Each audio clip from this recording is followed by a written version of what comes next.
Assalamualaikum warahmatullahi wabarakatuh. Waalaikumsalam warahmatullahi wabarakatuh. Bismillahirrahmanirrahim. Alhamdulillah wa syukurillah wa la hawla wa la quwata illa billah.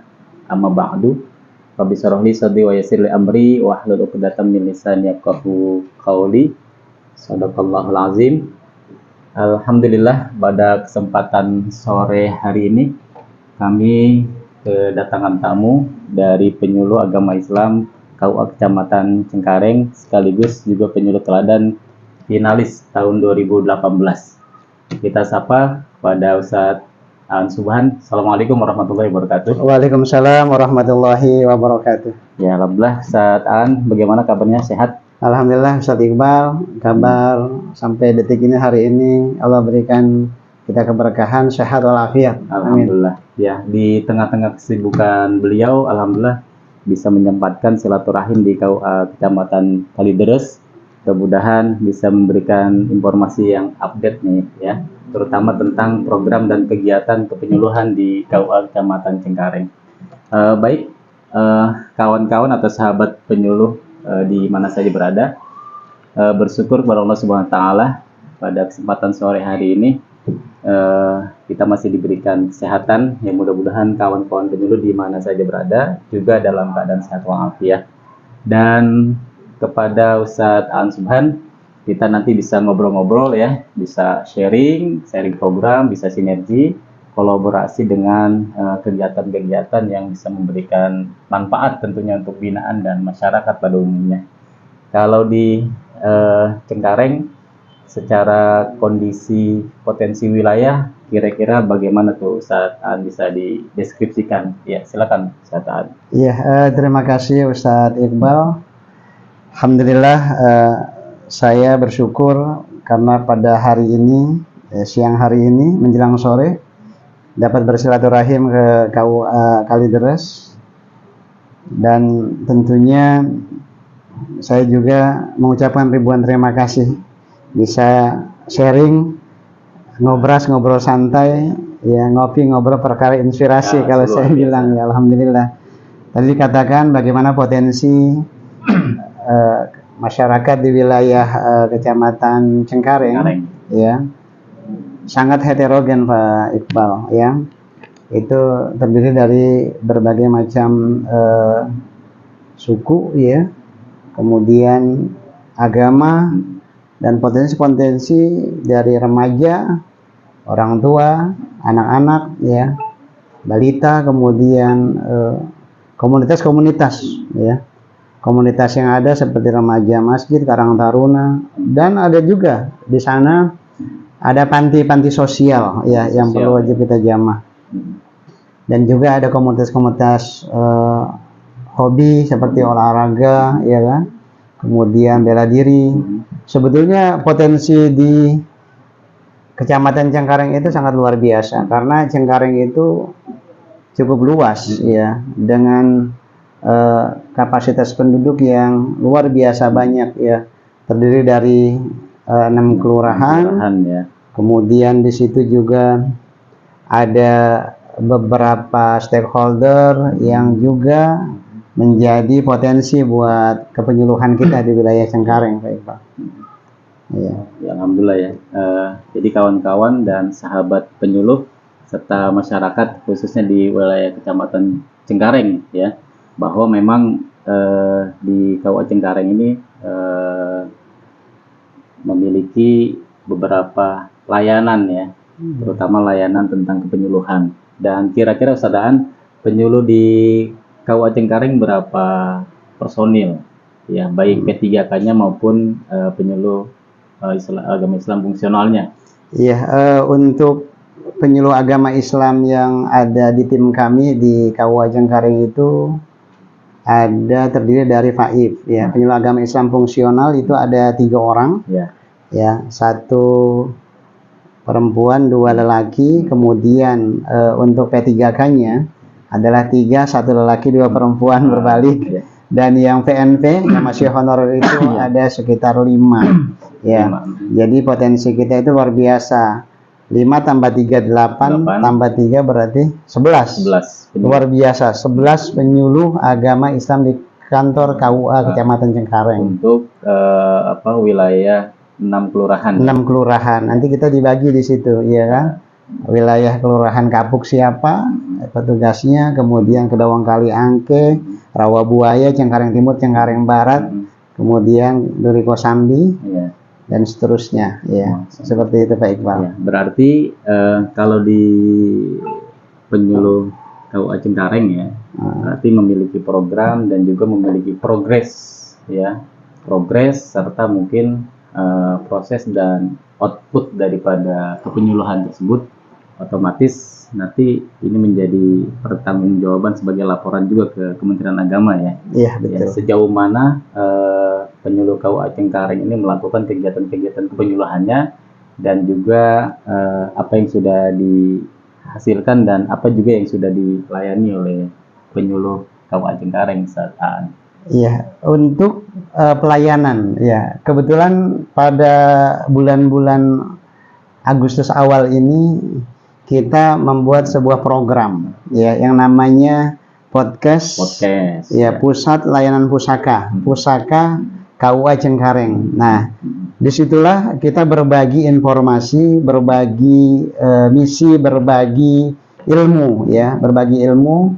Ya, di situ kan ada yang namanya education, pendidikan, kemudian ada juga yang namanya membantu dalam bidang hukum ya, advokasi dan informatif. Nah, di situ kita membuat podcast layanan pusaka itu setiap hari Senin. Setiap Senin. Senin pukul 13 sampai pukul 15. Biasa kita ambil waktu 2 jam.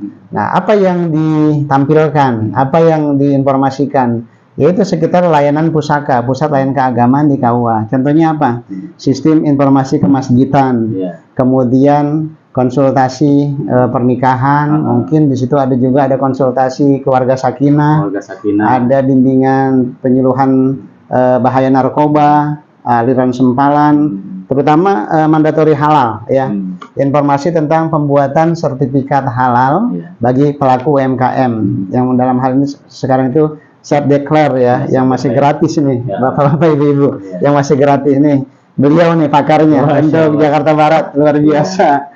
Salut saya. Nah, selain itu juga ada kita memberikan informasi kepada masyarakat tentang bagaimana pendataan atau pendaftaran majelis taklim. Majelis taklim itu prosesnya seperti apa? Kita SKT, surat keterangan terdaftar. Nah, itu kita pandu, kita berikan arahan. Yang kedua, ada sistem informasi kemasjidan, ya seperti bagaimana cara pengelolaan wakaf dan pengurusan wakaf di BOW ya. Lagi siwak barangkali ya. Siwak, sistem informasi wakaf, betul. Ya, jadi di podcast itu kita sampaikan. Iya, jadi kita ada dari tim kita, dari tim penyuluh dan diantaranya staf dan kepala KUA itu juga membantu dalam podcast ini. Karena di zaman era digitalisasi ini, kita kalau kita hanya tertuju datang ke majelis taklim atau ceramah, kan kalau secara langsung jangkauannya masih sangat sedikit ya. Tapi kalau kita prosesi di media-media online seperti IG dan sebagainya, itu kan luar biasa, booming banget gitu. Bahkan masyarakat yang jauh dari negeri kita pun bisa melihat. Kemudian ada tambahan Ustadz Iqbal. Kita punya program di Cengkareng itu yang namanya bimbingan penyuluhan di panti sosial. Nah, kita sudah berjalan kurang lebih binaan khusus ada 6 tahun, kurang lebih 6 tahun ya. Dari zaman Pak Ip yang Pak Haji Lukman dulu dan dilanjutkan oleh Pak Haji Jajat, dan kita sifatnya tim. Itu dilaksanakan setiap hari Kamis pukul 10 sampai pukul 11.30. Nanti jadwal di sini ya, jadwalnya ada. Jadi sama sekaligus channelnya di sini. Channel nanti antum sebutkan ya. Ya, nanti sahabat penyuluh bisa lihat channelnya, program layanan di penyuluh KUA Cengkareng, nanti insya Allah akan dilihat di sini aja nih ya. Jadi panti sosial Bina Daksa.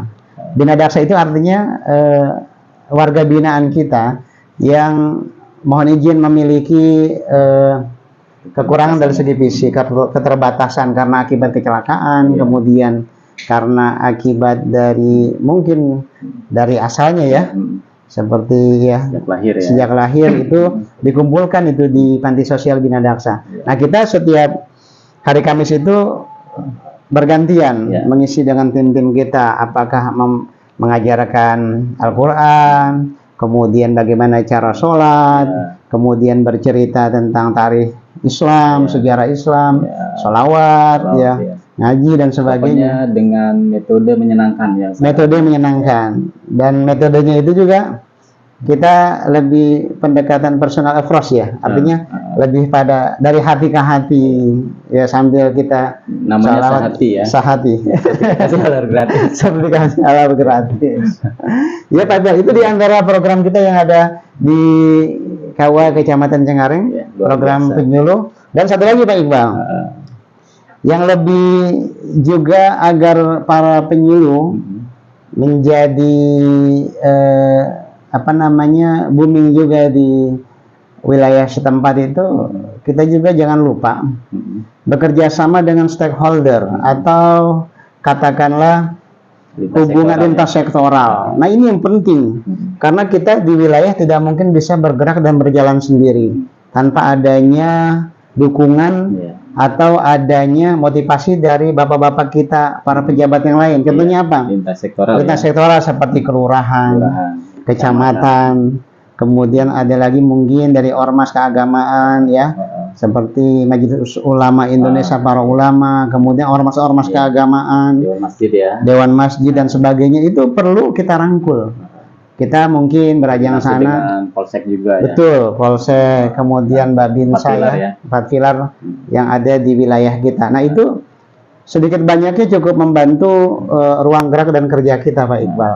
Karena kalau kita hanya stay di KUA atau di wilayah binaan kita, sulit nanti kita untuk lebih memposisikan diri sebagai penyuluh agama Islam di wilayah kita. Karena loh kok siapa itu? Nggak dikenal. Nah, padahal itu kan binaan kita gitu.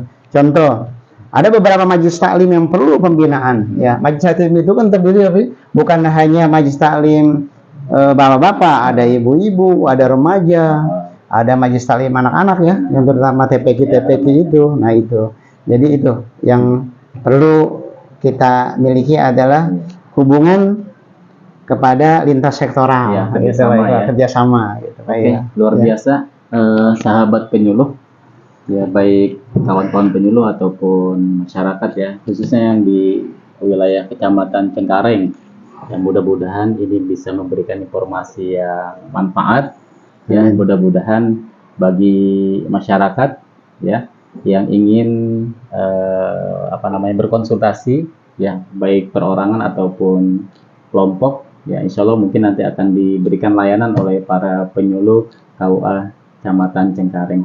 Saya kira cukup saat Aan. Mudah-mudahan pertemuan pada sore hari ini, ngobrol sore santai pada sore hari ini bisa memberikan manfaat yang sangat banyak lah buat para sahabat penyuluh dan juga para sahabat di masyarakat lingkungan Kecamatan Cengkareng. Itu closing statement dari bukan akhir bulan tapi dari Al-Fakir nih. Al-Fakir. Al-Fakir Anjetli, lihat IG-nya dan YouTube-nya ya. Ya. Dicantumin. Alhamdulillah dibantu subscribernya ya, Bapak Ibu sahabat penyuluh se-Indonesia. Jadi yang pertama adalah terus jalin silaturahim, jangan sampai putus dan jangan pernah putus. Ya, karena silaturahim itu membawa rezeki dan memanjangkan umur. Ya. Contohnya saya bisa menikmati yang namanya Madu.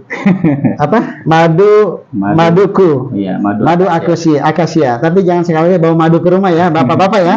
Nggak boleh bawa madu ke rumah. Tapi kalau ibu-ibunya boleh. Ya, maduku ya. Pak Iqbal dijual ya? Dijual di koperasi binaan penyuluh KUA Kalideres. Alhamdulillah, saya juga sudah menjadi produsen, konsumen. Ya, sekaligus menjadi anggota koperasi. Reseller ya, Ya. Insya Allah.